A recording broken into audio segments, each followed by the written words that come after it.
আসসালামু আলাইকুম। এখন শুনবেন সংবাদ শিরোনাম। ঢাকার ট্রাফিক ব্যবস্থাপনার আধুনিকায়ন ও নতুন বাইপাস নির্মাণের নির্দেশ প্রধানমন্ত্রীর। ঋণের কিস্তি নিয়ে আইএমএফ প্রতিনিধি দলের সাথে বৈঠক। সংবিধান এবং জুলাই আকাঙ্ক্ষার অগ্রাধিকার নিয়ে বিএনপি জামায়াতের পাল্টাপাল্টা। অন্তর্বর্তী সরকারের জিজ্ঞাসাবাদের জন্য দিল্লি নেওয়া হয়েছে হাদি হত্যার প্রধান দুই সন্দেহভাজন ফয়সাল ও আলমগীরকে। দেশে ফিরিয়ে এনে বিচার সরকারের অগ্রাধিকার। অনিয়মের দায়ে কলেজ রোডের আরও 2 হাসপাতাল বন্ধের সিদ্ধান্ত। যমুনা টেলিভিশনের নিউজের পর থেকেই তৎপর স্বাস্থ্য অধিদপ্তর। এতক্ষণ শুনছিলেন সংবাদ শিরোনাম। এখন শুনবেন বিস্তারিত। ট্রাফিক ব্যবস্থার উন্নয়নে ঢাকার চারপাশে নতুন বাইপাস, শহরের ভেতরে ওভারপাস ও আন্ডারপাস নির্মাণের মতো বেশ কিছু পরিকল্পনা হাতে নিয়েছে সরকার। সচিবালয়ে প্রধানমন্ত্রী তারেক রহমানের সভাপতিত্বে ট্রাফিক ব্যবস্থাপনা নিয়ে অনুষ্ঠিত বৈঠকে যত্রতত্র বাস কাউন্টার অপসারণ ও 5টি আন্তঃজেলা বাস টার্মিনাল শহরের বাইরে স্থানান্তরের সিদ্ধান্ত হয়। বৈঠক শেষে স্বরাষ্ট্রমন্ত্রী সালাউদ্দিন আহমদ জানান, এপ্রিলের শেষে স্বল্পমেয়াদী পরিকল্পনা বাস্তবায়ন করতে পারলে এর সুফল পাবেন নাগরিকরা।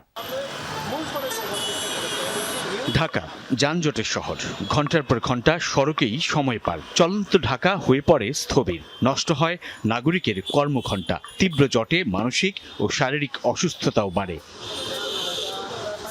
এবারের নতুন রাজনৈতিক সরকার পদক্ষেপ নিচ্ছে যানজট নিয়ন্ত্রণে। ঈদের ছুটির পর প্রথম কর্মদিবসেই ঢাকা শহরের যানজট নিয়ন্ত্রণ ও ট্রাফিক ব্যবস্থাপনা আধুনিকায়নের লক্ষ্যে প্রধানমন্ত্রী তারেক রহমানের সভাপতিত্বে সচিবালয়ে মন্ত্রিপরিষদ বিভাগে সভা অনুষ্ঠিত হয়। প্রায় 3 ঘন্টার এই বৈঠকে যোগ দেন স্বরাষ্ট্রমন্ত্রী, সড়ক পরিবহন ও সেতুমন্ত্রী, ঢাকার 2 সিটি প্রশাসক, পুলিশের আইজি সহ ঊর্ধ্বতন কর্মকর্তারা। বৈঠক শেষে স্বরাষ্ট্রমন্ত্রী জানান, কর্মঘণ্টা যেন নষ্ট না হয় সেজন্য ব্যাপক পরিকল্পনা হাতে নিয়েছেন প্রধানমন্ত্রী।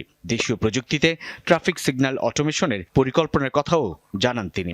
এপ্রিল মাসের শেষ নাগাদ মোটামুটি স্বল্প মেয়াদী যে সমস্ত পরিকল্পনা নেওয়া হয়েছে সেগুলোর বাস্তবায়ন করতে পারবো।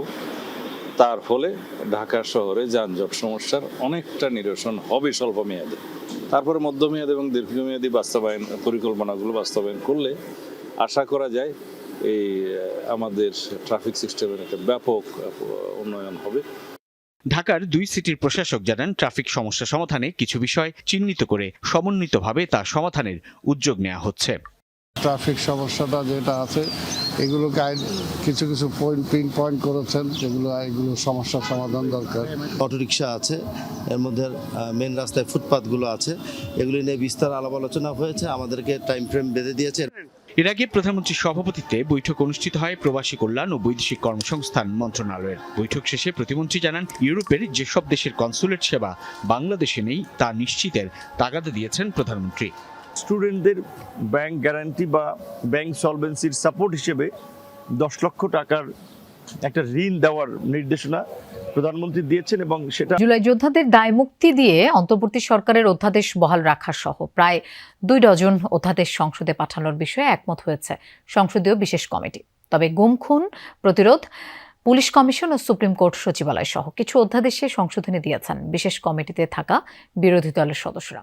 জুলাই আকাঙ্ক্ষাকে প্রাধান্য দিয়ে সংবিধান অনুযায়ী অধ্যাদেশ পর্যালোচনার কথা বলেছেন আইনমন্ত্রী মোহাম্মদ আসাদুজ্জামান। তবে সংবিধানের চাইতে জুলাই চেতনাকে গুরুত্ব দেওয়ার দাবি জামায়াতের এমপি রফিকুল ইসলাম খানের। প্রথম অধিবেশনেই অন্তর্বর্তীকালীন সরকারের করা 133টি অধ্যাদেশের বিষয়ে সিদ্ধান্ত নিতে চায় সরকার। সেজন্য সরকারি ও বিরোধী দলের সদস্যদের সমন্বয়ে 14 সদস্যের সংসদীয় বিশেষ কমিটি করা হয়। বুধবার সেই কমিটির প্রথম বৈঠক অনুষ্ঠিত হয় সংসদ ভবনের ক্যাবিনেট কক্ষে, যেখানে অধ্যাদেশ যাচাই বাছাই করা হয়। বৈঠকে সভাপতিত্ব করেন অ্যাডভোকেট জয়নুল আবেদিন। যোগ দেন স্বরাষ্ট্রমন্ত্রী সালাউদ্দিন আহমদ, আইনমন্ত্রী মোহাম্মদ আসাদুজ্জামান সহ কমিটির বেশিরভাগ সদস্য। বিরোধী দল থেকে ছিলেন এমপি মুজিবুর রহমান ও রফিকুল ইসলাম খান। প্রথম দিনের বৈঠকে 133টি অধ্যাদেশের মধ্যে 27টি নিয়ে আলোচনা হয়। জুলাই যোদ্ধাদের তাদেরকে সেই নামে অভিহিত করা হয়েছে। গণ অভ্যুত্থানে যারা নেতৃত্ব দিয়েছে, অংশগ্রহণ করেছে, সেই বিষয়ে ইনডেমনিটি দেওয়ার একটা বিষয় অধ্যাদেশ আছে। যেমন এইগুলোকে আমরা গ্রহণ করব। ফ্যাসিবাদী সরকারের সময়ে বিভিন্ন প্রতিষ্ঠানের নামকরণ করা হয়েছিল, তাদের নেতাদের নাম বিভিন্ন নামে, এগুলো বিলুপ্ত করা হয়েছে। এগুলো ইজিলি আমরা গ্রহণ করব। 27টি পর্যন্ত আজকে গিয়েছি, এর মধ্যে 4-5টা নেক্সট মিটিংয়ে আলোচনা হয়, পরবর্তী সময় আলোচনা হবে, আরও সংশোধন কি বলে বিয়োজন সহ আর বেশিরভাগ বিষয়ে আমরা একমত হয়েছি। অধ্যাদেশের গুরুত্ব বিবেচনায় আরও কয়েকটি বৈঠক করবে সংসদীয় এই বিশেষ কমিটি, যার মধ্যে কিছু অধ্যাদেশ কোনো পরিবর্তন ছাড়াই কলকাতায় আটক হাদি হত্যার আসামিদের জিজ্ঞাসাবাদের জন্য এখনো কনসুলার অ্যাক্সেস পায়নি ঢাকা। পররাষ্ট্র প্রতিমন্ত্রী বলছেন, তাদের ফিরিয়ে এনে বিচার কার্যকর করা সরকারের অগ্রাধিকার। আর প্রতিবেশী দেশটি থেকে জ্বালানি আনার ব্যাপারেও সবুজ সংকেত মিলেছে বলে দাবি করেন তিনি। ক্লাব মঞ্চের আহ্বায়ক প্রয়াত ওসমান হাদি হত্যায় সন্দেহভাজন ফয়সাল ও আলমগীরকে গ্রেপ্তারের পর 2 সপ্তাহে রিমান্ডে নিয়েছিল কলকাতা পুলিশ। তারপর দ্বিতীয় দফায় জেল গেটে আরও জিজ্ঞাসাবাদের জন্য তাদের দিল্লিতে নিয়েছে দেশটির গোয়েন্দা সংস্থা। আর ঈদের আগে তাদের ভারতে পালাতে সহায়তার দায়ে ফিলিপকে আটক করে জিজ্ঞাসাবাদ শুরু করেছে কলকাতা পুলিশ। ফয়সাল ও আলমগীর গ্রেপ্তারের পরপরই তাদের তথ্য যাচাইয়ে কনসুলার সুবিধা চেয়েছিল ঢাকা। 2 সপ্তাহ পার হলেও এখনো তার কোনো সুরাহা হয়নি। ভারত বলতে পারবে ভালো কেন এতদিন সময় লাগছে। তো আমরা তাদেরকে পুশ করছি, কারণ যেহেতু এটা বাংলাদেশের নাগরিক হত্যা হয়েছে, হত্যাকারী ভারত অ্যারেস্ট হয়ে থাকে, আসামিকে দেশে ফিরিয়ে আনা সাজা দেওয়াটা আমাদের টপ মোস্ট প্রায়োরিটি এই হাদি হত্যার ব্যাপারে, এবং সেটা বিচার আমরা নিশ্চিত করবো ইনশাআল্লাহ। মধ্যপ্রাচ্যে চলমান অস্থিরতায় ভারত থেকে এক দফা পাইপলাইনে 5000 মেট্রিক টন ডিজেল এনেছে বাংলাদেশ। আরও আনতেও ইতিবাচক ঢাকা ও দিল্লি। আমরা যতদূর জানি এটা গ্রিন সিগন্যাল আমরা পেয়েছি। ইরান ইসরায়েল যুদ্ধে আটকা পড়েছেন অনেক বাংলাদেশি, এরই মধ্যে অনেকে দেশেও ফিরেছেন। ইরানে এখনো সব বাংলাদেশি নিরাপদে আছেন বলে দাবি শামা ওবায়দের। ইরানে আমাদের 2000 এরকম আমাদের বাংলাদেশি আছে, তার মধ্যে বেশ কিছু সংখ্যক স্টুডেন্ট আছে। আজকে যা আমাদের খবর, সেই আজকে পর্যন্ত তারা নিরাপদে আছে। এমন একটা অবস্থা হয় যে লাইফ রিস্ক হচ্ছে, সেই জায়গায় আমরা অবশ্যই তাদেরকে আমাদের এনআইসিইউতে রোগী ভর্তি, কিন্তু দেখা মেলেনি চিকিৎসকের। সব রোগী সরকারি হাসপাতাল থেকে ভাগিয়ে আনা হয়েছে। এমন নানা অনিয়মে বন্ধ করে দেয়া হলো রাজধানীর কলেজ গেটের টিজি হাসপাতাল। পাশাপাশি বন্ধ করে দেওয়া হয়েছে যমুনা জেনারেল হাসপাতালের আইসিইউ ও এনআইসিইউ।